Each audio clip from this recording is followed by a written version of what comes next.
ಈ ವಿಡಿಯೋದಲ್ಲಿ ನಾವು financial markets and institutions, okay, elective finance, MBA third semester, department of studies research in management, KSOU 16A, okay, the course code is 16A, 116A ಅಂತಲೂ ಕೂಡ ಹೇಳ್ತಾರೆ. So ಇದರಲ್ಲಿ ತುಂಬ important points ಯಾವ್ಯಾವುದಿದೆ, ಎಕ್ಸಾಮ್ಗೆ means above 50 marks ಮಾಡೋಕ್ಕೆ ಹೇಗೇನು ಮಾಡಬೇಕು, ಏನೇನು ಓದಬೇಕು, ಇಂಪಾರ್ಟೆಂಟ್ ಇದನ್ನು ಅದ್ರಲ್ಲಿ ಕವರ್ ಮಾಡ್ತಾ ಇದ್ದೀನಿ, ರೈಟ್.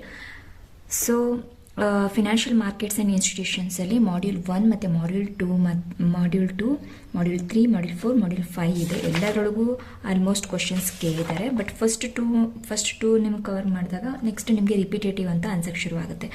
ಓಕೆ, ಸೊ ನಾನು ಫಸ್ಟ್ 2 ಕವರ್ ಮಾಡೋಕ್ಕೆ ಟ್ರೈ ಮಾಡ್ತೀನಿ ಇದರಲ್ಲಿ. ಆಮೇಲೆ ನೆಕ್ಸ್ಟನ್ನು ನೋಡ್ತಾ ಹೋಗೋಣ. Okay, so overview of Indian financial ಸಿಸ್ಟಮಲ್ಲಿ ಏನೇನು ಬರುತ್ತೆ ಅಂತ. Okay friends.